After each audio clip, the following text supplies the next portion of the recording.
What's good, everybody? I'm Jędrek, he's Sodek, and today we are here for the very first time in 2023 to give you an update on how modern metagame looks like in January of this very new year. Let's go! Alrighty, as per usual in those videos, we're gonna take the snapshot of 6 weeks. I would like to say it's the last 6 weeks, which is not entirely true because we don't have data from the very last weekend. We are recording on Tuesday, January 24th, so we don't have results from this very weekend, which is January 21st, 22nd, something like that. Because the scraper that I'm using from Badaro, shout out to Badaro as always, great work, didn't have data from this week. I don't know if it's on what's the site, if it's not.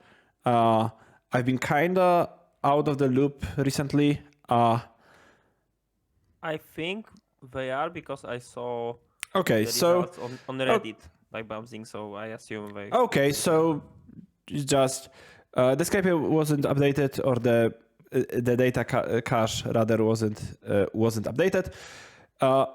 So sorry for that.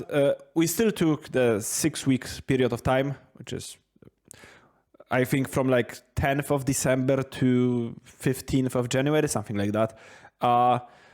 And we do have some, I would like to say, major shifts in this period. And the biggest story of the last few weeks in Modern, at least in my opinion, and when I was in Trieste for the Legacy like GP-like event 1 week ago, a week and a half ago, a lot of people I've been talking to also had a similar feeling, is the card Underworld Breach, which is let's just say it's just a fucking dumb card. It's so strong. It has a pedigree of getting banned in different formats. Like it's been banned in Legacy after like, I don't know, 2 weeks, like one of the fastest bans I've ever seen. I Maybe think more 3. than 2 weeks. Maybe 3. It wasn't like, I think it was less than a month. It was banned in Pioneer alongside Inverter and Ballista and Kethis, I guess. But in Modern, it's been seeing some play for the last, like, I don't know, few months. There's been some people playing the Grinding Station Underworld Breach combo deck with fairly decent success, especially in paper in States, but it never really capitalized on Modo too much. And there were some other like fringe decks, like I don't know, Twiddlestorm plays Underworld Breach. That's a really good card. Or Red Green Storm. I saw the deck list, and like Aspiring Spike made it like I would say real. Like it's maybe not the best way to describe that, but once it's on the map, I saw a few Storm players trying it out.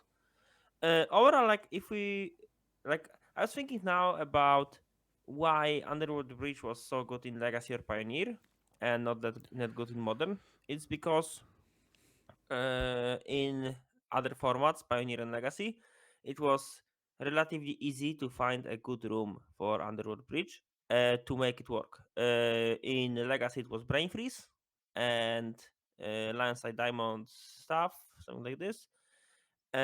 In Pioneer, it was a Lotus Field Shell with Hidden Strings and Tom Scour. So the combo looked very similar to what it looks like now at the moment, and it only used 1 or 2 sideboard slots to have Tom Scour to combo out from there. So in Modern we didn't have this type of easy inclusion, and like people were playing Grinding Station, but Grinding Station by itself is a is a stinky card. Like 2 mana, mill free. If you have an artifact, if like I don't want to read the card, but the card is just weak, extremely weak.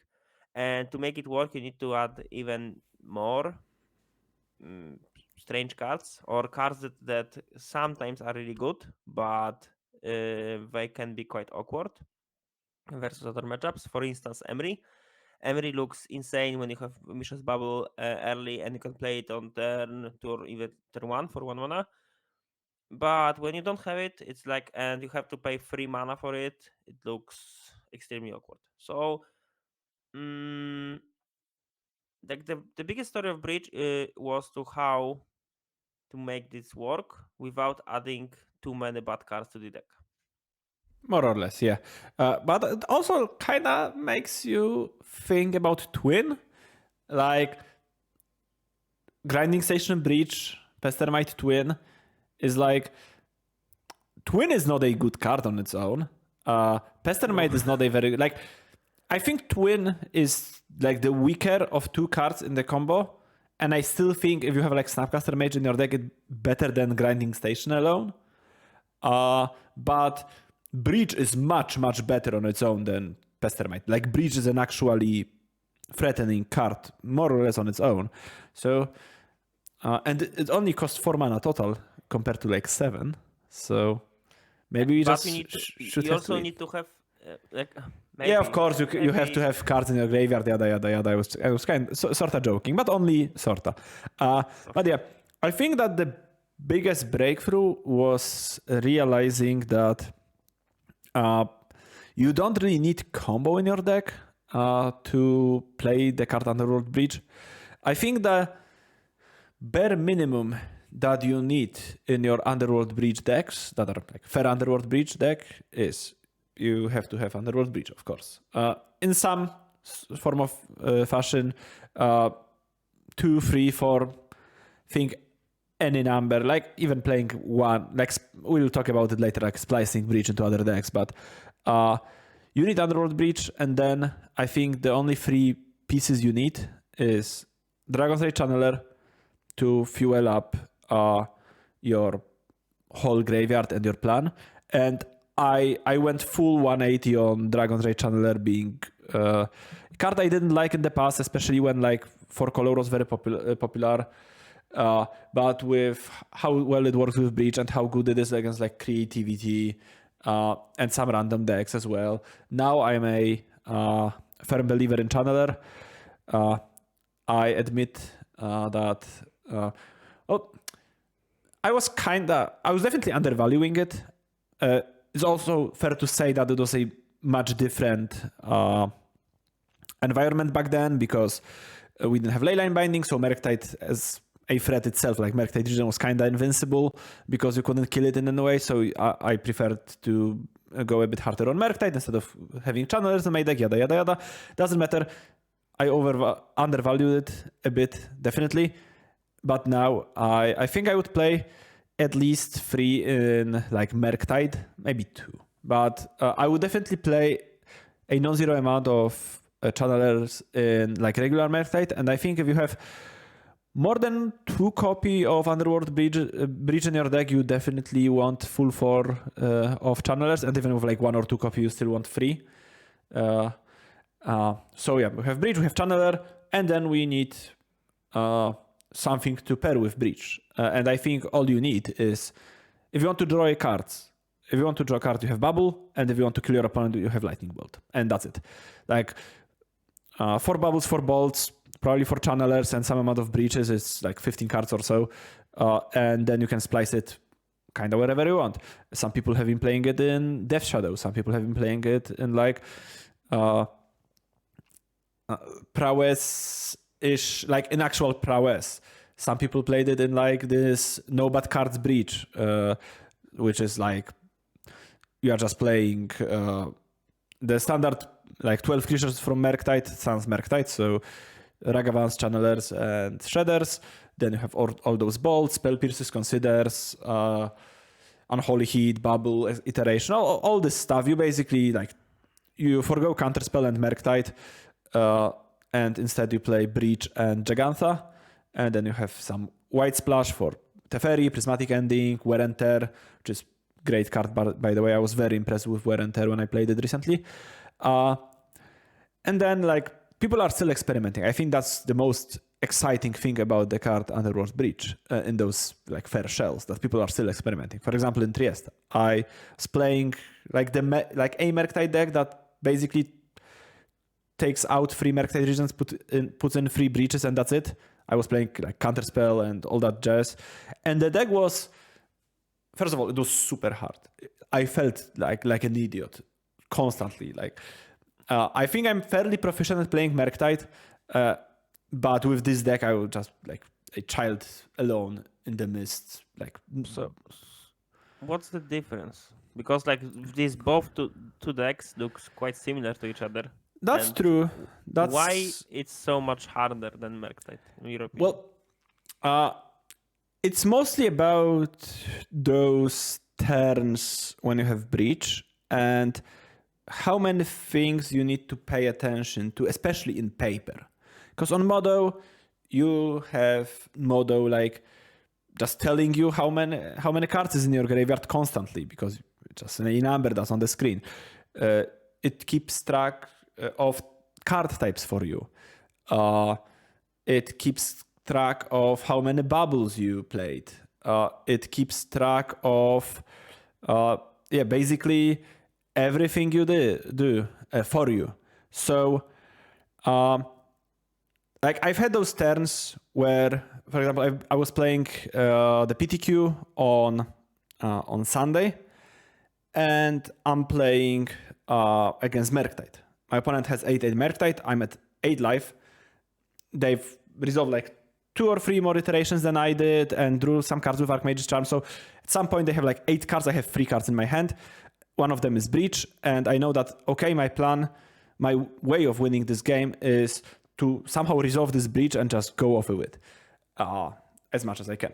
So we like fought over Merktide a bit. They resolved Merktide, but I could have used like Spell Pierce, but it would just tap them down instead of actually countering Merktide. So I knew that their shields are fairly down, and I had a Channeler on the board.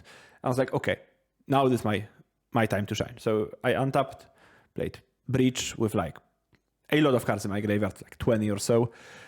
They had Counterspell, like I assumed I Spell Pierce back, and now I have 1 mana, one blue-red land, a lot of cards in my graveyard, Channeler with Delirium on battlefield. So my plan was, I play Channeler, then I start playing Bubbles, triggering Channelers, until I lose my Delirium, move to combat, so I don't have to attack with either of those, because they have Merktide.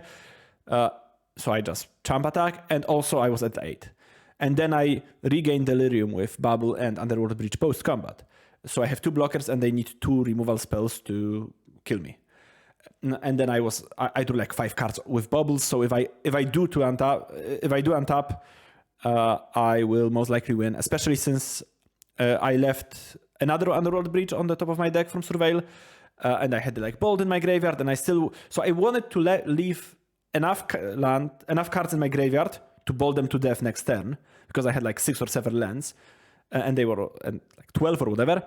So I had to pay attention to have enough things to leave for my bolts for next turn. I had to lose my Delirium pre-combat, but regain it later on. And I basically did all that. And my opponent untaps, casts Iteration, takes 3 cards off the top of their deck, looks at those like things for a second, looks at my graveyard, and he goes like, "You don't have Delirium." And I was like, "Shit, I don't have Delirium." Because I was so into like doing all of those things that I delved everything but instants from my graveyard, or exiled everything but instants. And then I got Bubble as an artifact, so instant artifact, and then Breach as an enchantment. So I had 3 types, and I just lost the game. Because it was so many things you have to pay attention to. Like, it's just super hard to keep track, because it's not like you are playing, I don't know, an easy deck otherwise. It's still a complicated, tricky deck similar to Murktide, which is just not a very easy thing to play in general.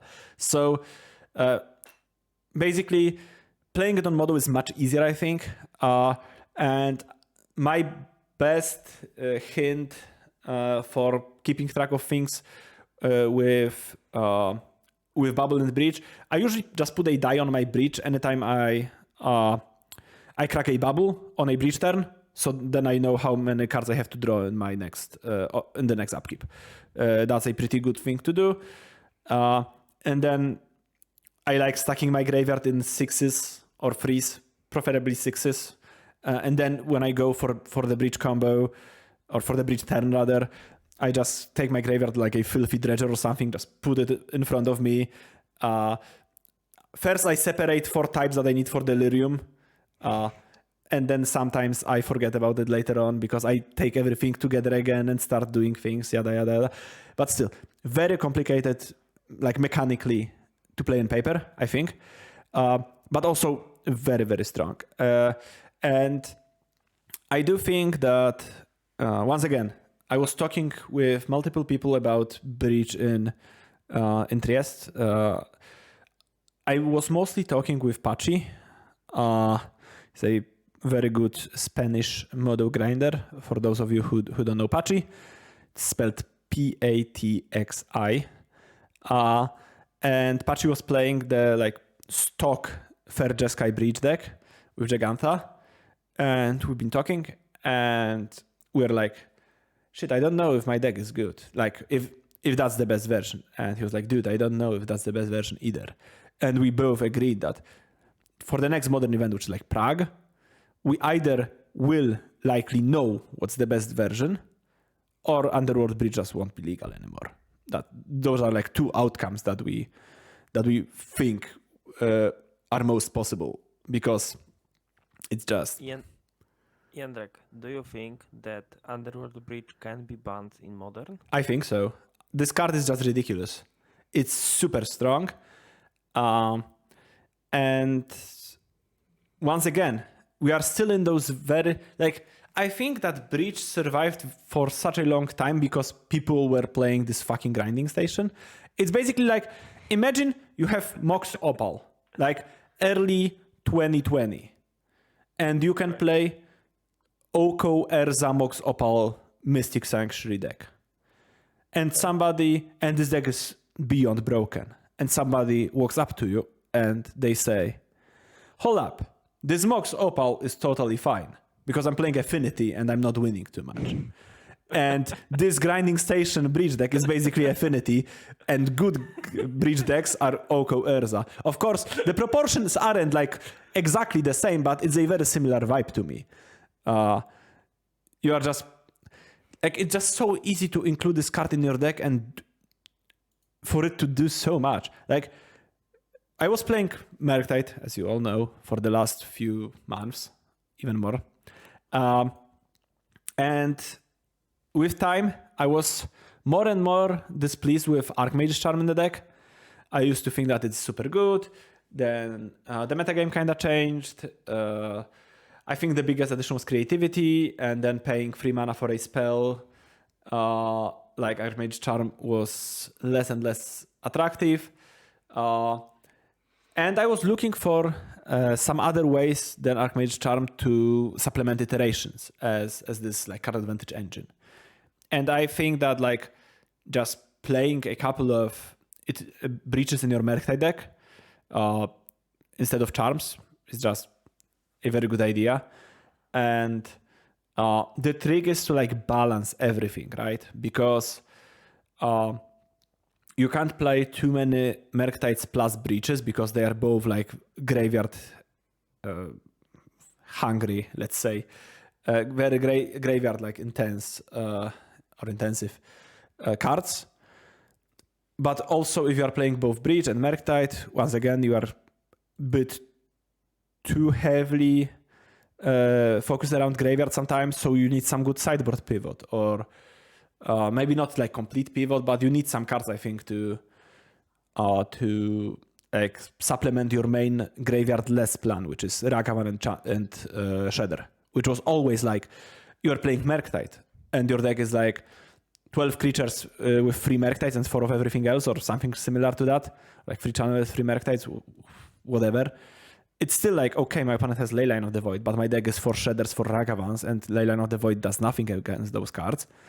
And it's still true with this deck, but also I think the biggest problem is Leyline of the Void specifically out of Scam, which is a deck that's very interaction heavy, and you need more than just those 8 creatures to fight Leyline of the Void, or you need to have Wear and Tear in your deck or some other answer. Wear and Tear is fairly okay against Scam in my opinion, because they don't only have Leyline of the Void, if they don't have Leyline, they will have Unlicensed Hairs, and they still have like Saga, or 2 different sagas, because they can have Kiki Fable and they can have Hidetsugu consumes all from the sideboard sometimes. Sometimes they will have like, I don't know, they see 3 colors of mana, maybe they think you are playing Erza's Saga and they will have Blood Moon. But this Blood Moon is a mistake usually, yeah? Yes, but like it's just quite often you will have a target for your Wear and Tear, even if it's not like the best target of all time.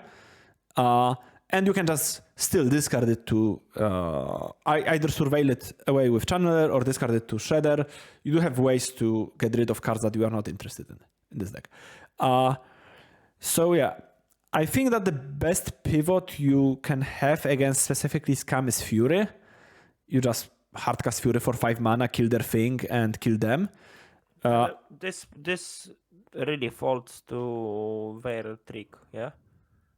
If you sure, but like tap 5 mana to kill something, they blink it. Like if you want to kill opponent's Fury and then it returns. Okay, but you can't, like if they have everything, including like Leyline and land drops to actually cast Fury, and then they have trick afterwards, sometimes you just lose games.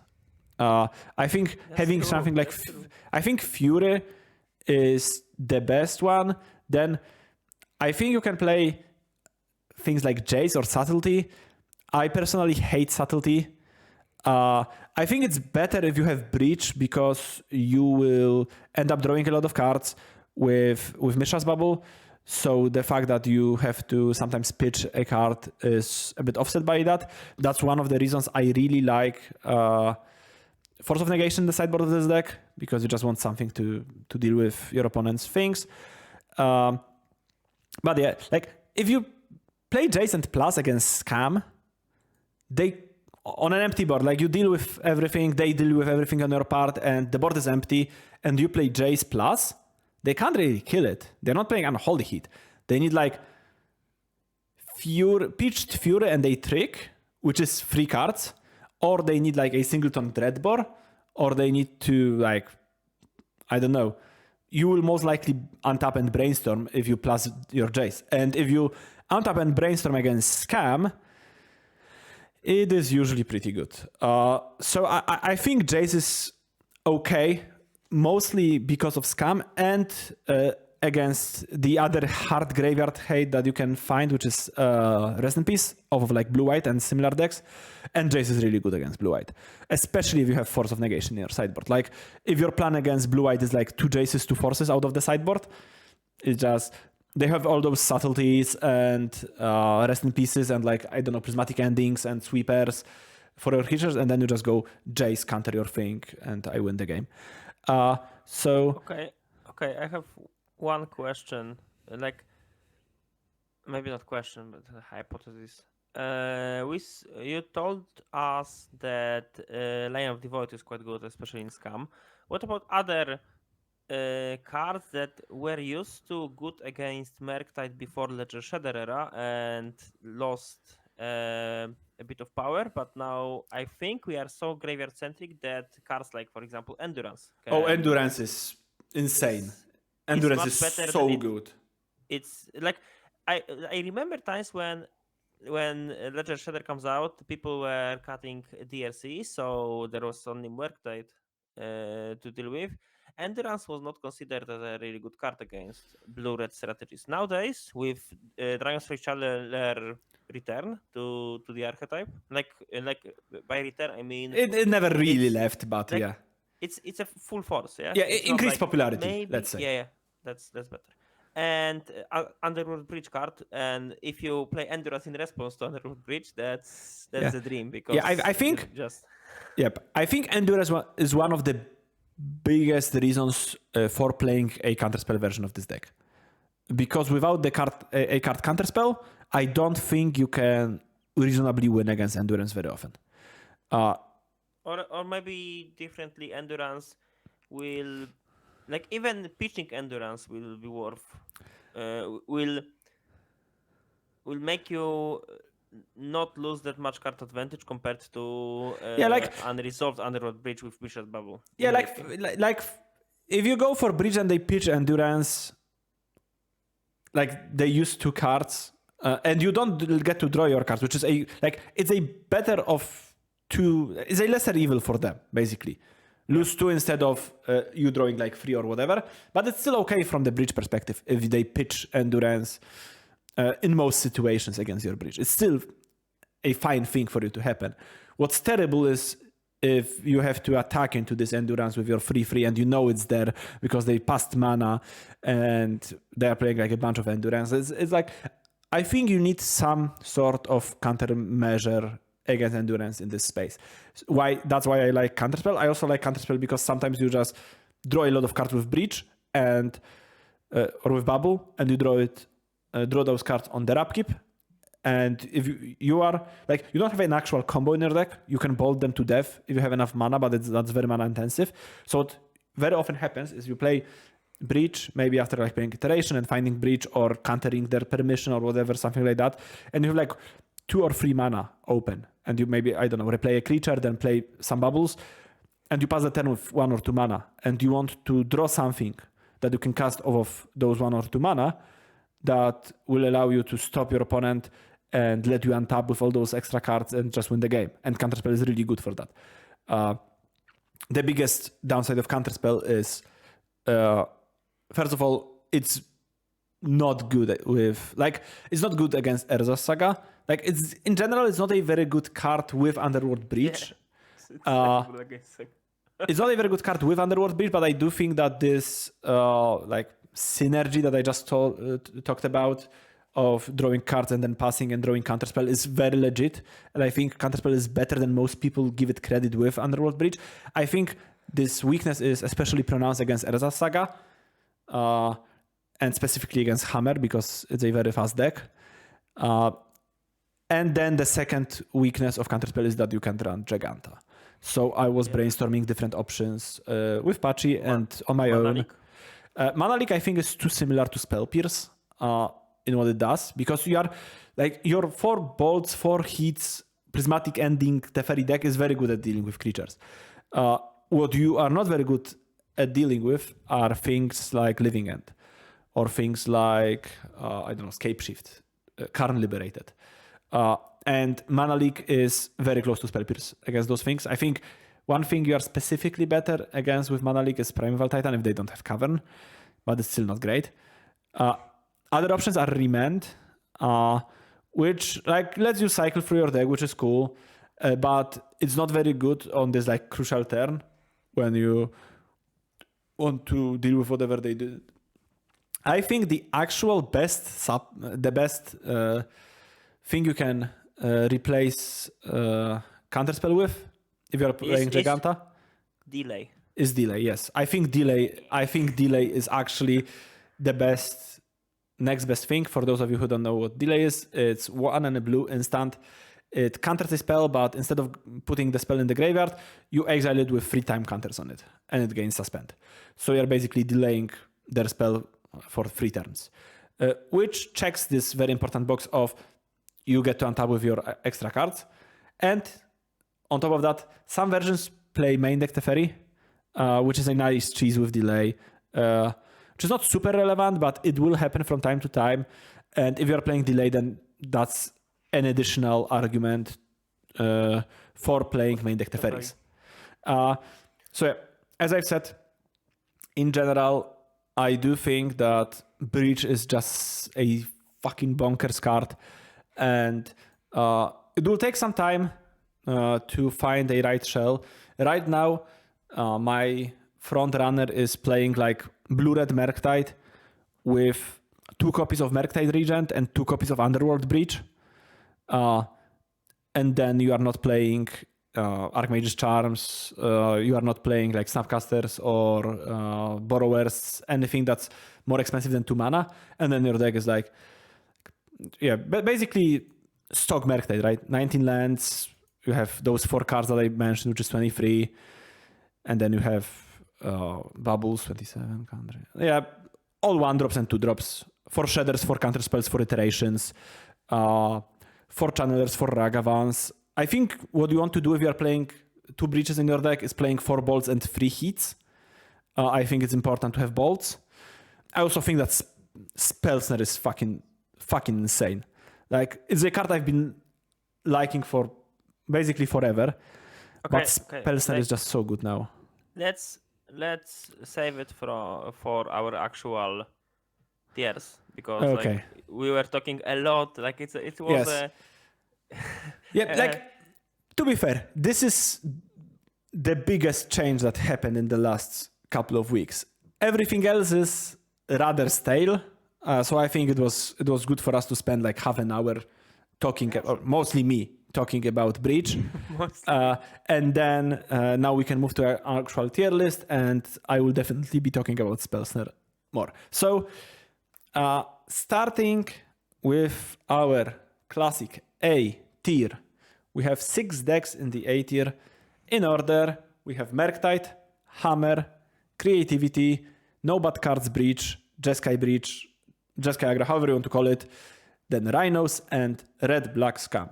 And in various points during me constructing this tier list, with different decks being added and shifting and stuff, Merktide was an S tier for a second, which can show that it's up there on A. Like, it's very high in the A tier. It usually is like just bordering A and S. And like, what can I say? It's just the best deck. I think that after like this last week's results, like I like when you were talking a lot about Breach, I was checking the results again, and there was a lot of Merktide. So I assume that with this week's results, Merktide would be an S tier. Might be. I hate to say that, but it's clearly the best deck. And okay, like there are two things I want to say. First is that the difference between Merktide and no ban cards Breach, Jeskai Breach, etc. is so is smaller and smaller. Like, if we compare decks from two months ago and now, these two archetypes are very similar to each other. So we can maybe combine these two archetypes and talk about like super archetype blue-red cards, blue-red good stuff maybe. And combined, they are like according to Goldfish, it's over 20% of the metagame. Something like this. It's like the lovely name that Goldfish loves to give to those decks, generic Ragavan. Yeah, it's just somehow it's just a perfect name, generic Ragavan. But yeah, like combined 20%. That's a lot. That's a lot for Modern, definitely. So watch out. Have a plan. Also, if you have some hate decks that really want to play against Merktide, I would like to say Dredge. If you if you are a Dredge players, this will be one of the best moment to play this deck. And showing Yuzakas, that's the best moment to play Dredge will be when they finally reprint Careful Study. Or Grave Troll Unbound.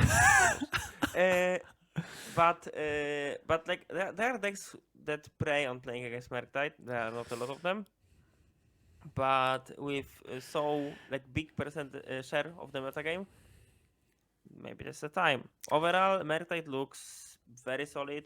Also, the evolution of Merktide inside, people are toying with the numbers of Merktide and Underworld Breaches inside.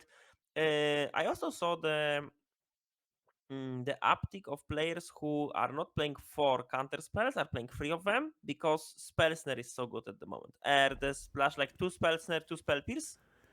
I was talking to it, remember? like when before Trieste, and like I was thinking to maybe I should cast Counterspell and play something for 1 mana. And well, you wanted actually, me to cut all the counter spells, so that's a difference. yeah. But I've played 3 counter spells last Wednesday when I was playing in my in my LGS, and I didn't hate it. Like, I still think you don't want to play less than 3, and you probably want to play 4. But I wanted to find one more slot in my main deck, and I didn't know what else to cut. And I think Spellsnare is bonkers. It's like crazy how good Spellsnare is. It's like That good. it, like, if you take your which hand? Right hand? No, your left hand. You are like that, right? Okay, no, right hand. And put it up like this. And I put my hand, and it's from Poznań to Warsaw. It's 300 kilometers. It's still not enough.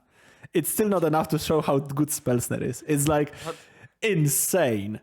Like, it's your best counter magic against Hammer. It's your... The more people switching towards Merktide-less versions of Blue-Red, it's becoming your best counter spells against those deck as well.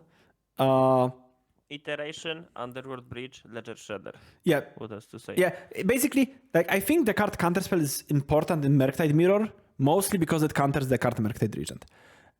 So if people are trimming on Merktides or cutting it all together in favor of this like more breach-centric deck, then Counterspell is losing a lot of stock, and Spellsnare is gaining a lot. So I've been saying for months you shouldn't leave your home without 2 Spellsnares in your 75. Whether you play both in your main deck or you play one in the sideboard, I don't think that's that big of a difference. But I think you should have 2 Spellsnares in your deck. It's just a really, really, really good card.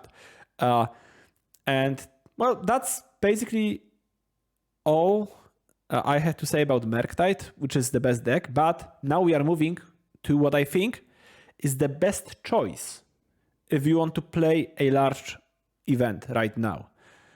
Because Hammer is really good at punishing unexperienced Merktide players. Hammer will just plow through all those people who can't play the matchup well. Hammer is the only deck that I think is comfortable, like it's comfortably ahead of Merktide, out of decks that are actual decks and not some cheese shit like Dredge or whatever. Like, if you look at those at this tier list, I think Hammer is the one deck that actually is favored against Merktide in a real way. Like, some people will tell you, oh, but elementals are favored against Merktide. Of course, if they have Cavern of Souls and Omnath and Solitude and everything, sure, they will be favored against Merktide if you don't draw your Blood Moon. Or you don't draw your fucking Dresdown or whatever. Or sometimes you will play Ragavan on 1 and kill them with it because their deck costs 1,000,000 mana and your deck is all 1 and 2 drops. And this deck sucks. Like, elementals are not a good deck. Even if it's matchup against Merktide, it might be okay. And Hammer is an actually good deck that also is favored against Merktide. And I think the biggest thing you have to pay attention to when you are playing Merktide is to have a plan against Hammer. You have to respect Hammer in your sideboarding. And I think... Come again? Play the matchup a lot. Play the matchup a lot. Yeah, and I think it's like very convenient for Merktide because cards that are good against Hammer, mostly explosives, are also good against other decks that are sort of challenging in my opinion, like Creativity, for example, which we're gonna move on to later on because it's the third one on the list. But yeah, I think Hammer is just really good. I think it's like, especially once again, if you play against a lot of mediocre Merktide players, it's just Hammer is great. What's kind of important when you are talking about Hammer? Like a month ago, 2 months ago, we were only talking about blue-white Hammer being at the top. Yeah. And like I'm checking the deck list right now, and I see more and more white Hammer. People are not as high on playing Spell Piercing Hammer as they were in the past. At the moment, Blacksmith skill. Blacksmith skill is considered a better choice. Like I was talking to Hammer players, the difference is, for example, in Force of Vigor, because when the opponent pitches Force of Vigor, they usually have mana to pay for Spell Pierce, and Blacksmith skill can protect something anyway for any cost. So that's the difference. It's also like I saw countless times how like when you go for Urza's versus Merktide with Dress Down, when you go for Urza's Saga tokens, and then you go Blacksmith skills to give your token +2/+2, so it survives the Dress Down. And when you have this moment when you create tokens, then you sacrifice Saga in response to Hammer Search with Sigarda set on the battlefield. Players play Dress Down, and if you protect your token, equip Hammer to it. That's game. I had such a cool line recently against Blacksmith skill, because usually it's the way it goes the way you say Blacksmith skill trumps Dress Down, but I had it the other way, and it's just super satisfying when it's happening. Like my opponent, they've had like 2 or 3 Urza Sagas throughout the game, but they were doing other things, so they weren't making that many tokens. And ultimately, they've had 2 tokens made, and they had Sentinel. And I was like, okay, so I have this Dress Down I've had for the whole game, and I haven't used it before because it was like 2 token or whatever. And then after they like made another construct and they went to search something, they found, I think, Hammer to equip on the Sentinel, and I bolted in response, and they played Blacksmith skill in response, and then I cast Dress Down, and it lost Indestructible and Hexproof, and then my bolt killed it, and I killed the token as well with Dress Down, and I drew a card. It was like, it was so good. Nice. So good. But yeah, I think that there is a lot of, like, if you don't think that the blue cards are particularly necessary, then I like going mono white, because you don't get those Seacrom codes as your 4th land when you need an untapped land. You don't get to, you don't have to shock with Hallowed Fountain and lose life that's sometimes precious. You don't get randomly screwed by Blood Moon that often. Stuff like that. Yeah, and what's also really important is the difference between Lavinia and Dranith Magistrate. Lavinia was really good when Elementals, especially for Color Remnant, was around. It was a go-to option to protect from Solitudes. But with Underworld Breach being so high at the moment, playing Dranith Magistrate is a really cool option, because you play Magistrate, they can't Underworld Breach you. Okay, they can still try to kill this creature with removal, but you have other options to protect it, and that's a huge difference in the match. Yeah, I've had a very funny line against Magistrate on Modo recently when I was playing Breach. Yeah, I was playing Breach, and I was like, okay, they have Magistrates for some reason, so I guess I can't, flashback things or like escape them, whatever. And I like play Iteration, exile a land, play a land, just doing my things. I haven't thought about this Magistrate at all. And someone in my chat was like, oh, Magistrate stops you Iteration as well. Maybe it's not that bad. And I was like, how it stops Iteration? I just play the land about it. Like, what's happening? Because it only like forbids you from casting cards or casting spells, so you can play a land of Iteration. And like, I played this Iteration completely unaware of the fact that if I choose a spell to be exiled, I can't play it later on. I just played my land, passed the turn, like everything's fine. Like, that was my plan all along. And I don't think I've had a way of killing Magistrate then. So like, I make my land drop, hold up, counterspell, something like that. So yeah, but yeah, easy. Okay, next up we have Creativity. Yes. Another deck that I think is after playing a bunch against Creativity with Merktide, I think it's like a 50-50 matchup, or close to 50-50. I know many people, including Giriel, say that the binding version is the best against Merktide.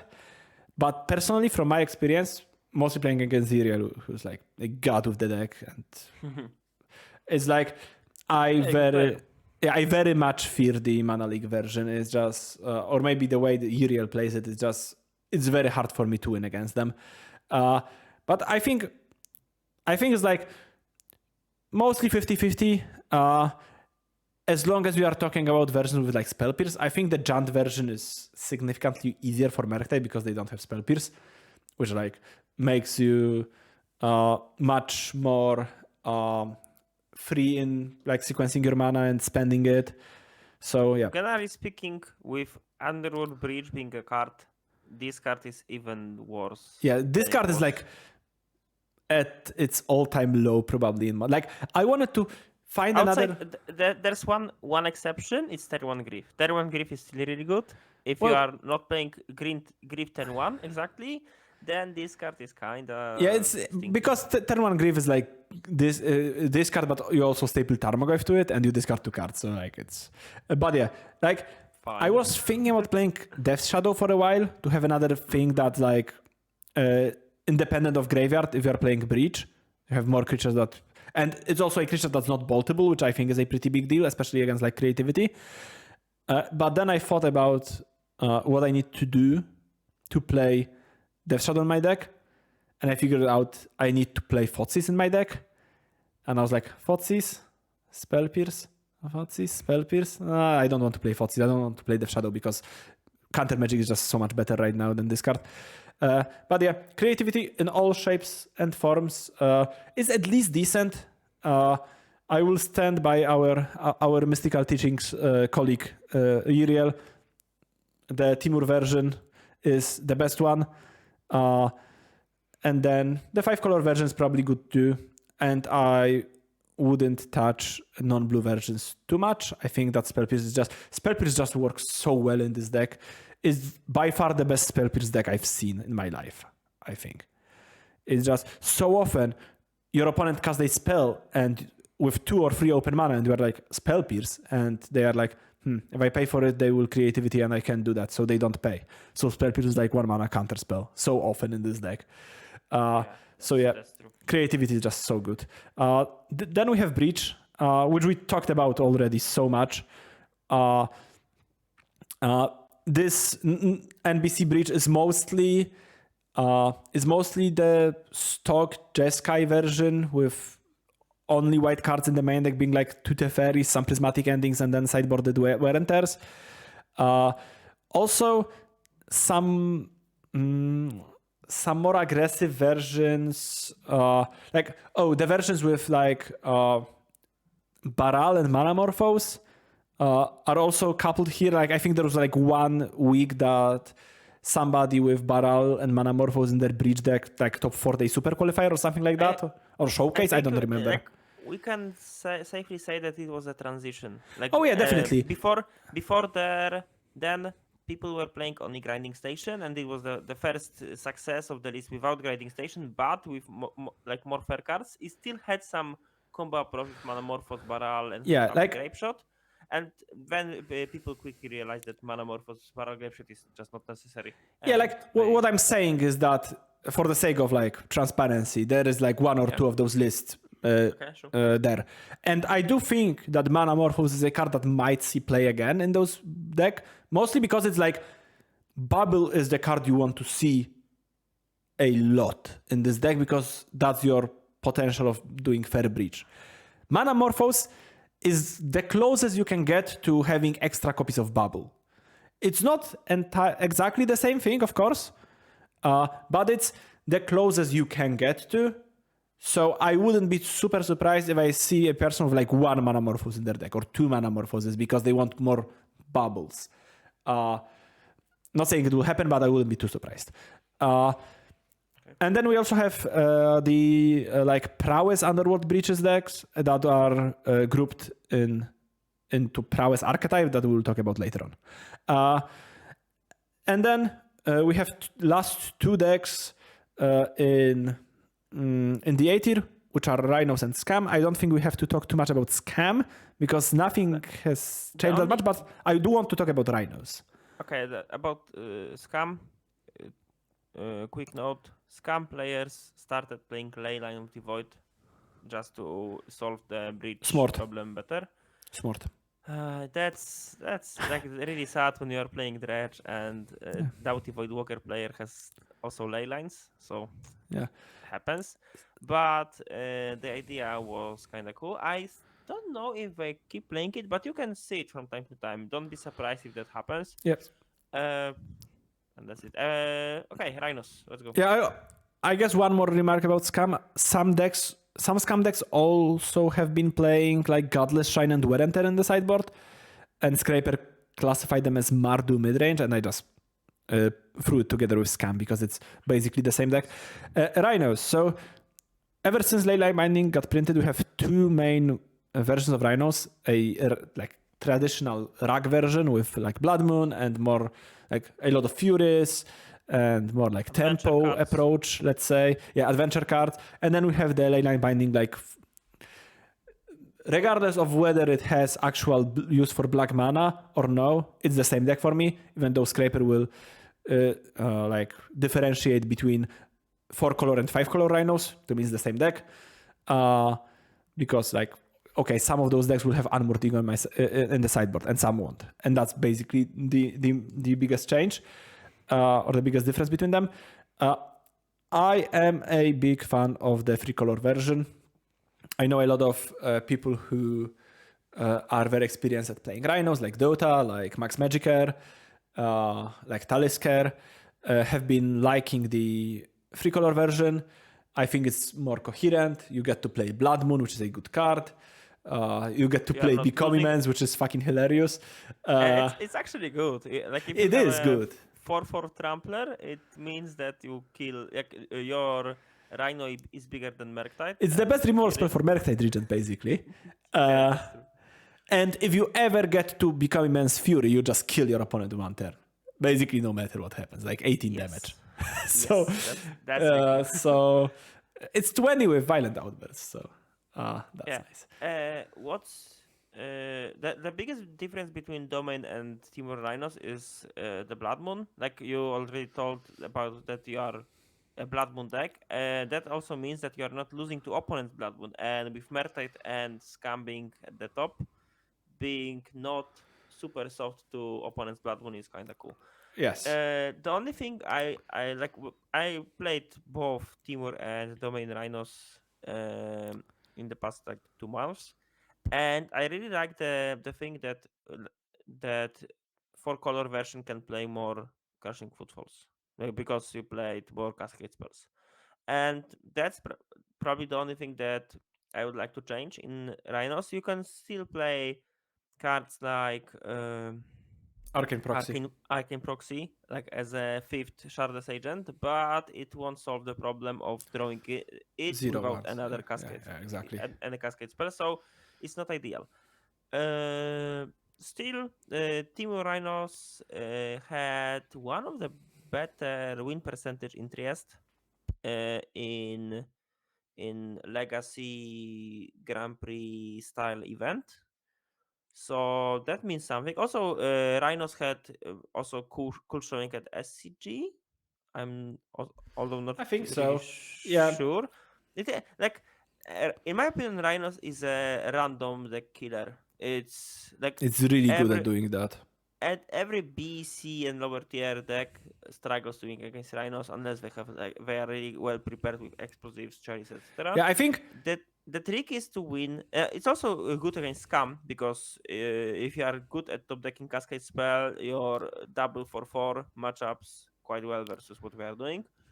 The biggest problem I see is the Breach and Creativity matchup, especially post sideboard, because I see double Archon being better than 2 or even 4 Really? Rhinos. You think so?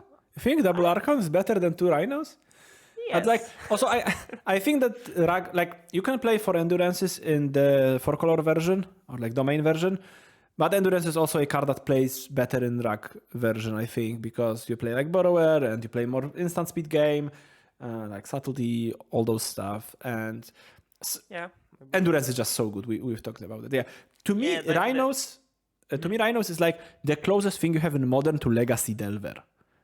in terms of you just kill random shit because you have your force of will and force of negation, you have your clock, you have all those like pitch spells. I think rhinos are more Delver than Merktide is. So we can fight on that. For what it's worth. For what it's worth, I think that Merktide is more of a Jant deck than Delver deck. If you want to fight me on that when we meet at some events, I'm talking both to Sodek and to you, our viewers. We can fight about that. I think Merktide is Jant, or more Jant than Delver. Okay, moving to B tier. Moving to B tier, but this deck was so ambitious. You really heard it for the first time. I've been walking around and spewing it for the last I don't know how long. I'm just not listening to you that often. That's maybe the problem. Then we have we have a lot of decks in B tier. There are some numbers next to them, but I just realized that those are not very sorted, and also some of them are repeated, so I have to count them very quickly. I think we have a whopping 13 decks in B tier.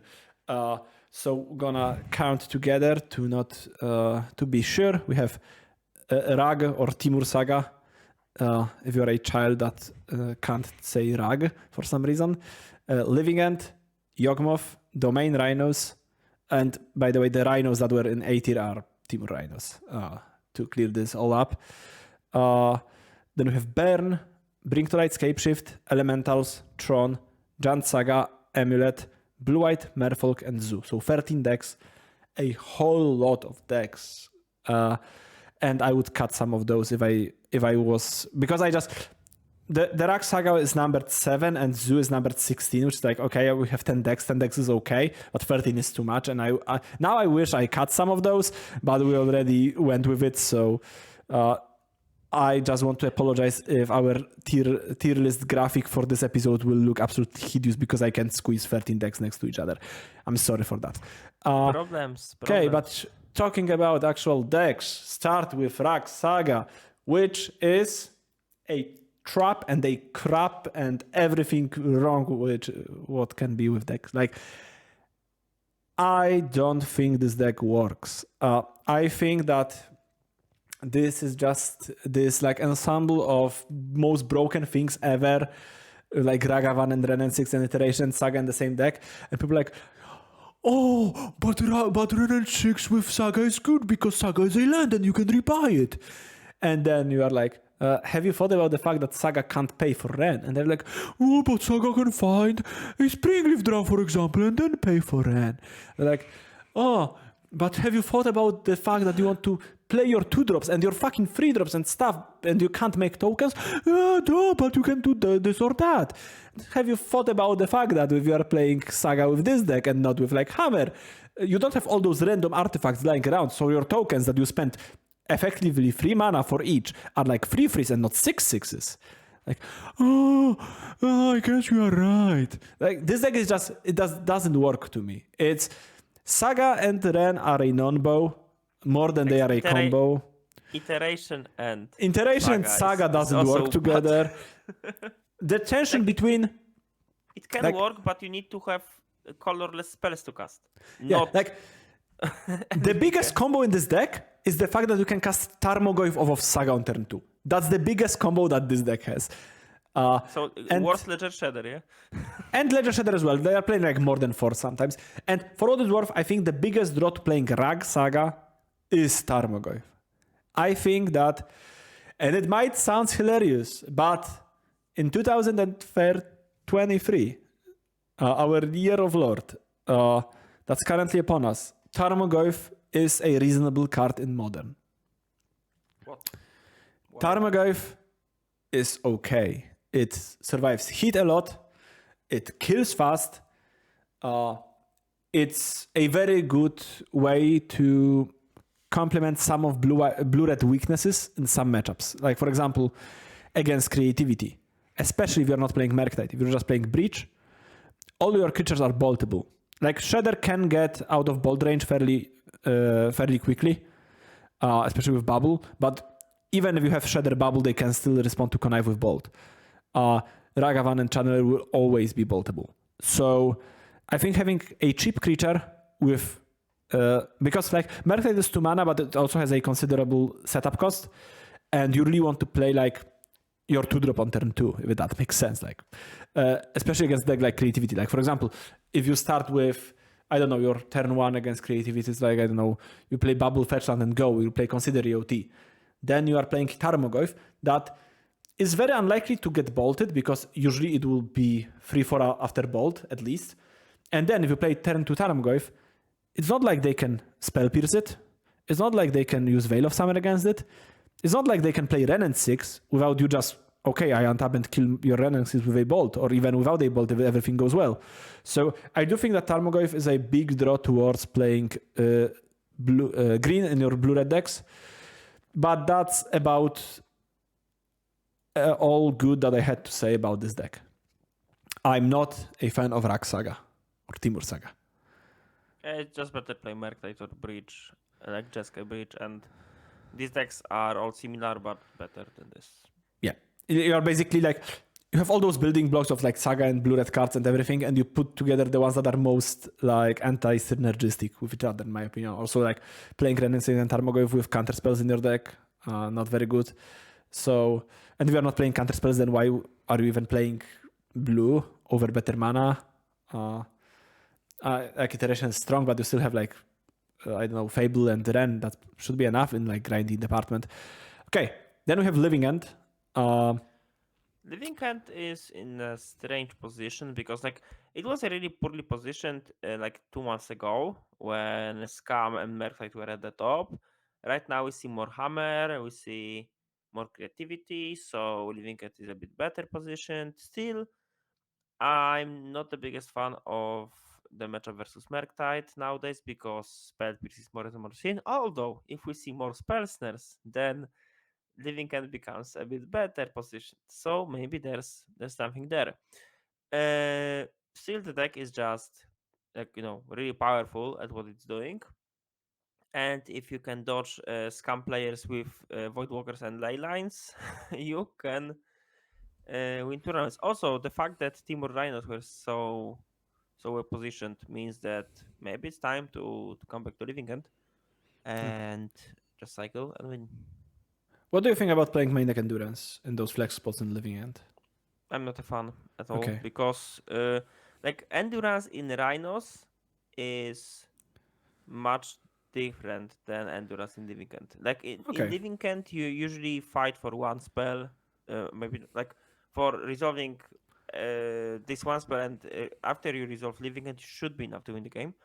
And you don't have any collateral damage in the meantime. In Rhinos, you play more of a, like, I don't say tempo game because it's it is a tempo deck, like Rhinos is a tempo deck. It is a tempo deck, but in a Merctide post side, it's hard to approach this matchup this way. You usually kill early creatures and then try to cheese out the opponent by. It's very debatable. I've been talking to different accomplished Rhinos players, and some people think in this matchup you should just wait and do nothing if you are a Merctide player. Like when I was talking to Dota, and we were playing like in Copenhagen many months ago, but just hanging on Sunday doing nothing, just playing some games together, and he was like, wow, I just keep losing because you are doing nothing. I'm like, yeah, duh. Like, why would I do anything if I had a bunch of counterspells in my hand? And some people will say something completely opposite. Like, for example, Max Magicer said that if you're playing the matchup as a tempo deck from Merctide perspective, it's better for Merctide, which I am way closer to what Dota says. I think you can play Shredder on turn 2 if you are on the play, and then you just sit on counterspells until you can hold up a couple of things. But we're not here to talk about Merctide and Rhinos anymore. We are here to talk about Living End. And I asked about Endurance because, to me, any deck that can reasonably play main deck Endurance gains a bunch of what can you get? Value, I guess. I was wanting to use a different word, but value also works. 3 wins maybe. Yeah, like, free, endurance can be good, and endurance can win. Like, it's a really powerful card, especially if someone attacks with DRC. You are on the play. You go for turn 3. They are forced to counter. Then you're leaving and win game.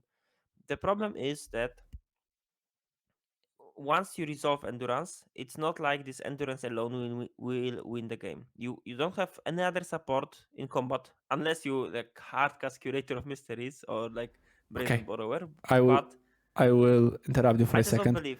Okay. Because the word I was looking for is equity, a bunch of equity, and now I would forget about it if I let you finish. So sorry. Okay, sure. Okay. So I just don't believe that playing a 3/4 with relevant ability for 3 mana will win games. Yeah, It's that better to makes focus sense. on It completely the makes sense. weapon. I was just asking, partially because the next deck on our list is Yawgmoth, and I know that Zerg was playing 2 main deck endurances recently in Yawgmoth, which I think is smart because Zerg is really fucking smart. If you didn't know that before, he's like just a very very big brain person. Thoughtful is a good, like, big brain. Full of ideas. Yeah, duża głowa. You know duża głowa. Yes, Duża of głowa course. gaming. Yeah. Everything. So, Everyone knows duża głowa. Yawgmoth. The deck hasn't changed significantly outside playing more endurances and fewer. Like, I saw versions with like 3 revolutions instead of 4. Zero messengers. Zerg was playing zero messengers recently, which I like as well. With Hapatra, it's not everyone are playing only like zero Keras messengers, so you can still see them from time to time. But the deck is still there. The only change I saw is the lack of unlicensed hearses. Fewer and fewer players are playing hearses. Yeah, because Now endurance is so good, right? And like endurance is so good versus breach, and unlicensed hearse isn't as good. So endurance is the natural choice here. Yeah, I was actually talking about unlicensed hearse to Mengucci in Trieste because he wasn't very pleased with playing the card in Murktide, and he decided to try out Relic of Progenitus for like Murktide mirrors or like Murktide v Breach matchups, which might make some sense. I'm not the biggest fan of Greyfate in general in those mirrors. To paraphrase my old Magic friend, fuck Greyfate. That's what he always said to me when they were like going to the tournaments like 10 years ago, and they were like, "Oh, listen, dude, what should I cut from my sideboard? I have 17 cards in my sideboard, and I have to fix this. What can I do?" And he was looking at my sideboard, like pointing at those 2 relics, something like that, and he was like, "Fuck Greyfate." And I was just taking out Greyfate from my sideboard and running. I assume that Murktide mirrors are more about fighting on the stack and on the board, like on graveyard. So like your best hate against Underworld Breach is Spellsnare because it also does other things. And if you use like Relic, and you can have those mismatches of you have Relic, they have Iteration, you have Relic, and they have Ledger Shredder, whatever.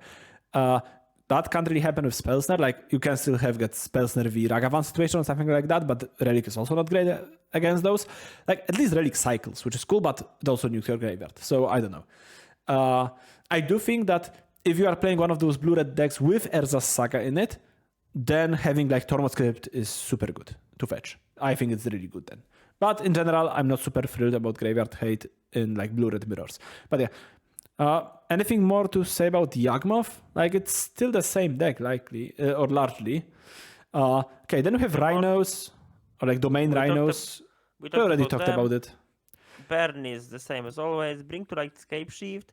They are like we are talking about Bring to Light Scapeshift, but maybe you should talk about these few players who keep playing the deck. And it's like same names like Melton and other people who are like there's Melton. There is the Big Moke or the Big Moke, and some other people who are always playing this deck and getting results with it. It's basically another take on 4-color, right? It's a very similar deck. But with the combo finish, that's a but you have like one Scapeshift in your deck and Dryads, right? And for Bring to Light, that's it's like 5 copies. I think it's similar to like No Bad Cards Breach and Merktide. Like it's a 4-color and BTL Scapesit are like similar. There's a similar level of similarity between those two decks as to with Merktide and Fair Breach decks. But yeah. Then we have Elementals, and by Elementals I do mean any 4-color deck that has Risen Reef in it. I think Risen Reef is a good like cutoff point. If you are not running Risen Reef in your 4-color deck, then to me you are playing 4-color control, or however you want to call it. Like Solitude, Fury, Omnath. It's not enough to call the deck Elementals, in my opinion. Like Elementals is a deck that's actually favored against Merktide from time to time. Like, it's just, if you have Cavern of Souls and you can cast your Elementals, you will win. Of course. But if your opponent, I don't know, if you stumble on lands because you're not playing a lot of those, or if you draw too many Harbingers, or if your opponent has Blood Moon, it's just so easy for this deck to just fall apart, I think. So not a fan of that. Anything you want to say about Elementals? No. Okay. Tron? The only the only thing I would like to say about Tron is the addition of new card, Cityscape Leveler. Oh yeah, it's really good. It's a 8 mana, 8/8 Trampler. Whenever you cast it, or whenever it attacks, it is up to 1 target non-land permanent.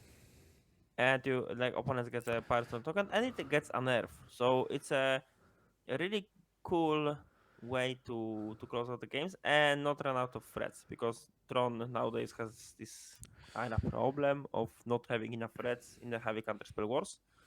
So it's a cast trigger and it has a nerf, so it looks really cool in my opinion. It's very good, I think.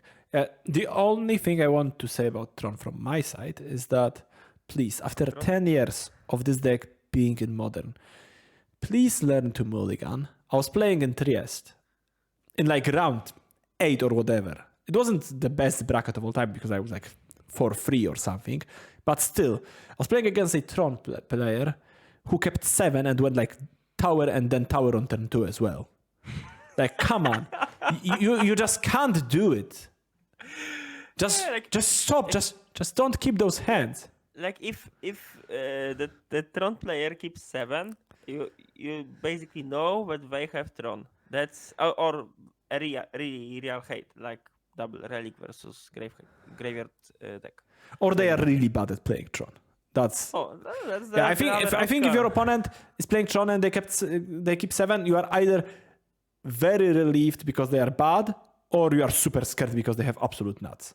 Those are 2 options.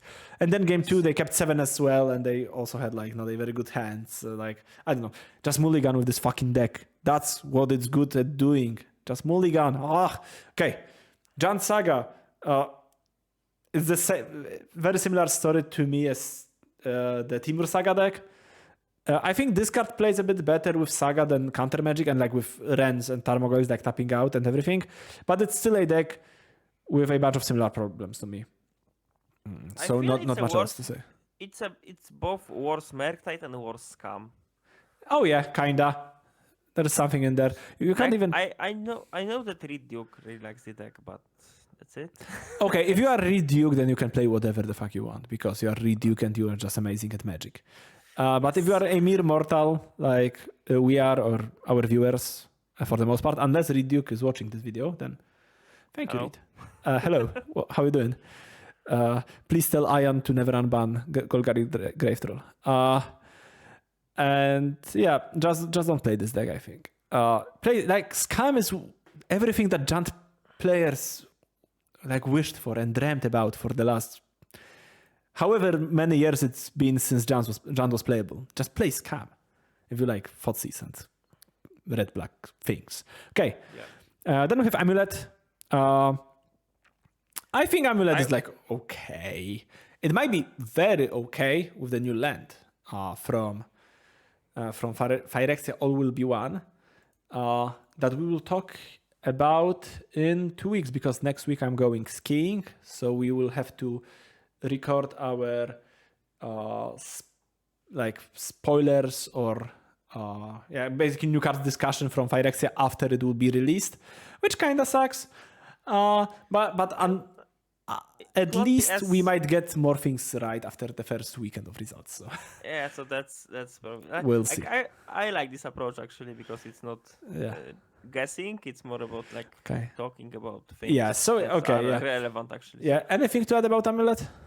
I think it's one of the biggest losers of this like matchup shakeup when Mert is at the top, Scam is somewhere in between, around, etc. Blood Moon, maybe it's not as popular as it was 2 months ago, but it's still there. Unholy Heat decks are also around. Yeah, Scam just seems like the worst fucking nightmare for Amulet ever. Like, it's very hard for me to imagine a deck that's better against Amulet than Scam.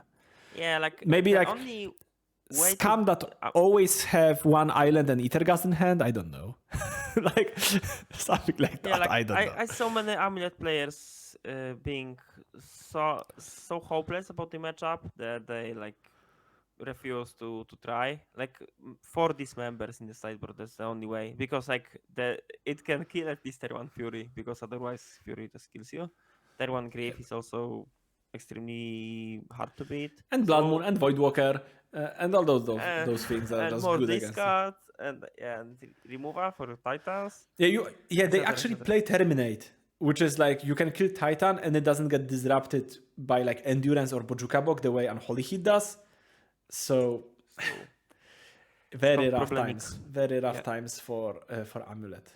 But the new lands and like new.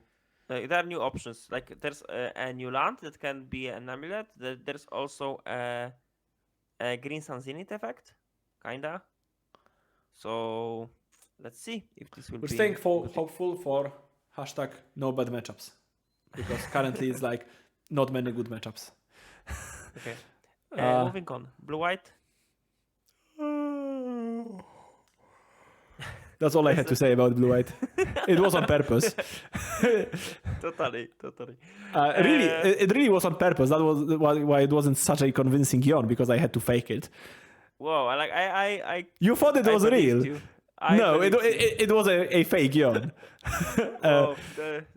You tricked me then. But it's Blue-white. It's just. I saw like maybe not about exactly Blue-white, but I saw some banned versions and banned control decks that play Endurance main deck, because how good Endurance is. You know what other cards they were playing? Fucking Broker's Charm.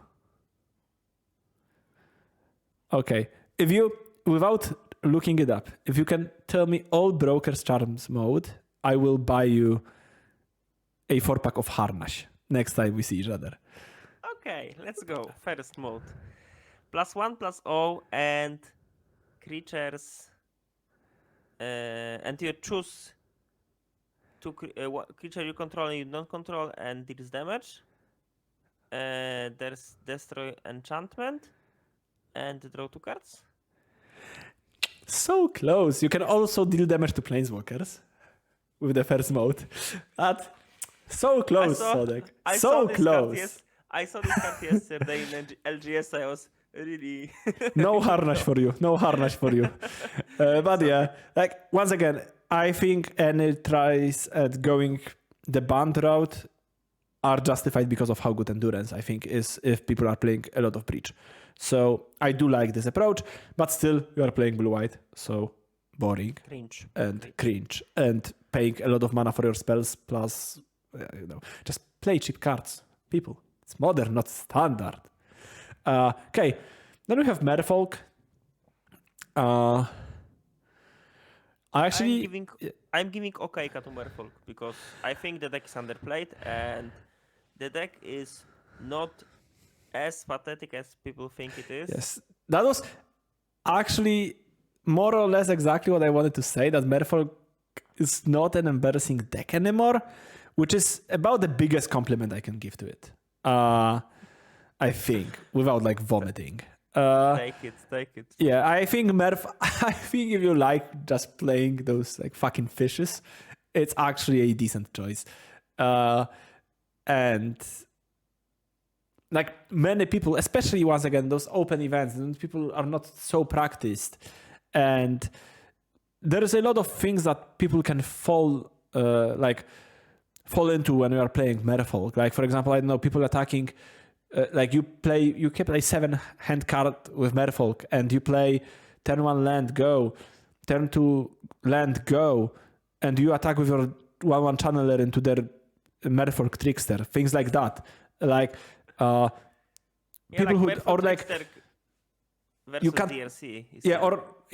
But like sometimes you have to attack, but sometimes you don't have to attack because you don't have delirium, and it will work terribly for you, even though it didn't have to. Or like people getting burned by Sveilun's Ward, or people getting burned by Kira Great Glass Spinner, all those, or Vodalian Hexcatcher, whatever, all those things that if you haven't played against Merfolk a bit, you will get burned by.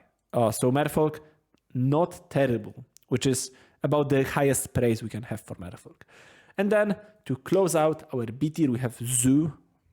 Domain, however you want to call the deck. I like calling it Zoo because there's a bunch of cats and monkeys and dragons. Jaszczurkas, which is basically the same thing as dragons.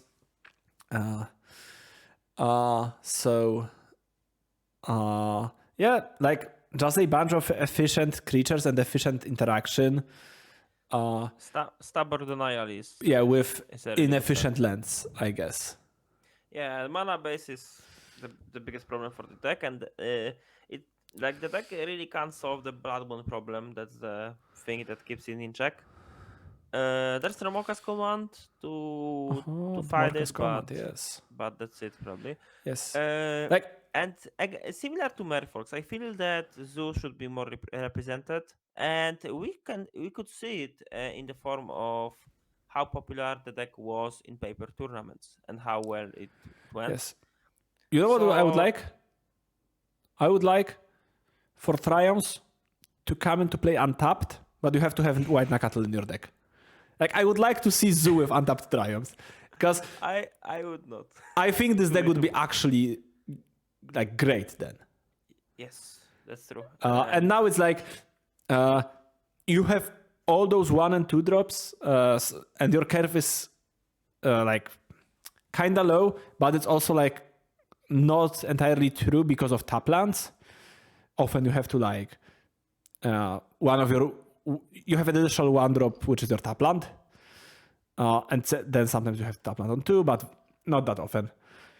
But yeah, I think Zoo is like okay. If you like the style of aggressive decks, I think there is a lot of going for Zoo. I think there is a bunch of decks that will struggle against Zoo, like Creativity, for example.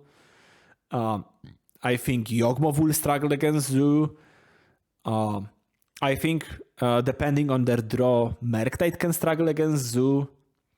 I can also see Living End losing to this because of how Stubborn Denial is good. Yes. You play creatures early, then you keep counter, and that's it. Yeah, I think end of story. Yeah, I think Zoo. Zoo. A lot of hate. Yeah, I think Zoo is also just a pretty volatile deck. That's its biggest weakness because of how the mana base works and how you like Blood Moon is a problem once again. Like I can't imagine Scam being a good matchup for Zoo, for example. You have hard removal, you have Fury, you have Blood Moon, you have discard to take like Romoka command and Stubborn Denial. Kinda yes, but also Territorial Cav with a 5/5.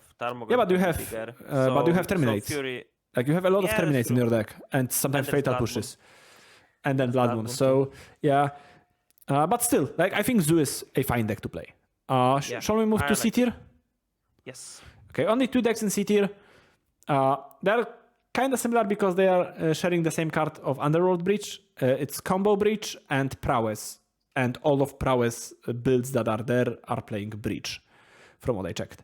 So yeah, basically, this sums up my feelings about playing Grinding Station versus no Grinding Station. Like we have no bad cards Breach all up in A tier, and then we have Combo Breach in C tier. Granted, this deck was never very popular on Modo, much more popular in paper, especially in States. But in general, I don't think you should play Grinding Station. It's a trap card. It's terrible. Please don't play Grinding Station in your deck. You don't need it. You can just play good cards instead. Just have your deck cost 1 and 2 mana. Don't play colorless lands in your Expressive Iteration deck.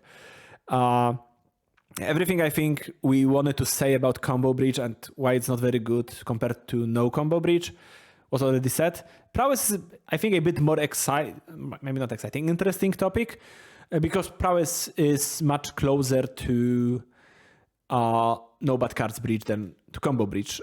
And like, it's kind of similar in terms of your bad card, quote unquote, is Lava Dart and not Grinding Station, which sometimes is a good card. Like Lava Dart sometimes is very good.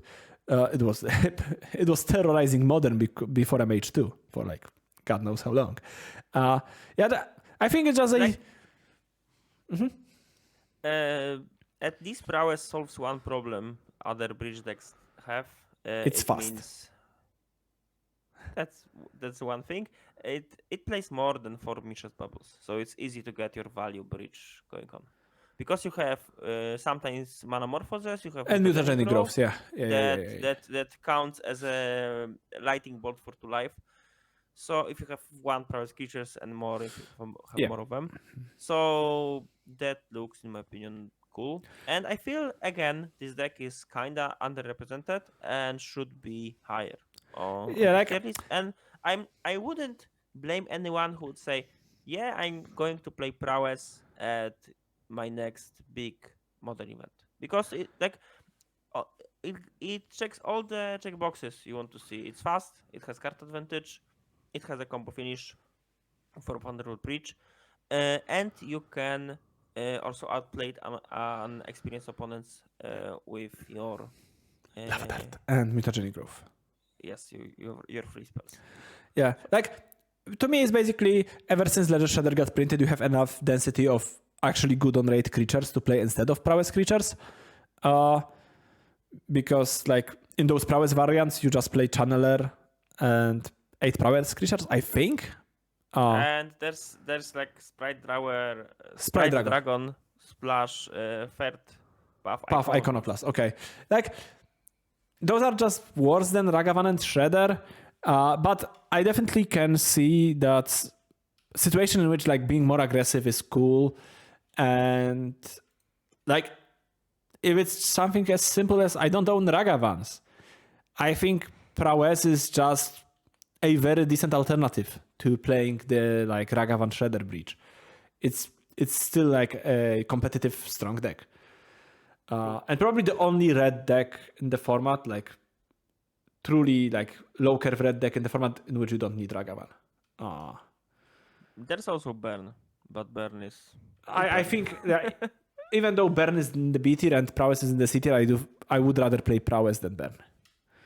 Have you seen how low was Burn win rate in 3S? It was like terrible. Especially if you take the others category out of it. And you like matched up against, it was 38%, I believe, against decks that were actually listed, which is like horrendous. Yes, okay. So that's bad. Okay. Anything else we want to add, or? I don't think so. It's already an hour and a half. I would only like to say that I am very sad that other Dredge players were not able to get any results, because I would love Dredge to be listed here after my second place finish in the Modern Challenge, but it didn't happen, and I'm extremely sad about it. Thank you so much, Dredge players. I do have honorary D tier. D stands for Dupa for Dredge, or stands for Dredge. Totally Dredge just not a very good deck. Okay, to reiterate our tier list, let's go from the top. A tier, Merktide, Hammer, Creativity, No Bad Cards Breach, Rhinos, Team Rhinos, Red Black Scam, B tier, Rag Saga, Living End, Yawgmoth, Domain Rhinos, Burn, BTL Scapeshift, Elementals, Tron, Jant Saga, Amulet, Blue White, Merfolk and Zoo, and finally C tier, Combo Breach and Prowess. That's all we had for you today. Hope you stayed with us till the very end of this lengthy video. And regardless of whether you watch the full 90 minutes or you just skip towards the TLDR in the end, we are super grateful that you clicked the link. There are all our socials and address and a link to our website, Mystical Teachings, that you can see on the top, in the comments, as well as timestamps, yada yada, all those luxuries. Thanks so much. We'll see you when we see you. Take care and bye-bye. See ya.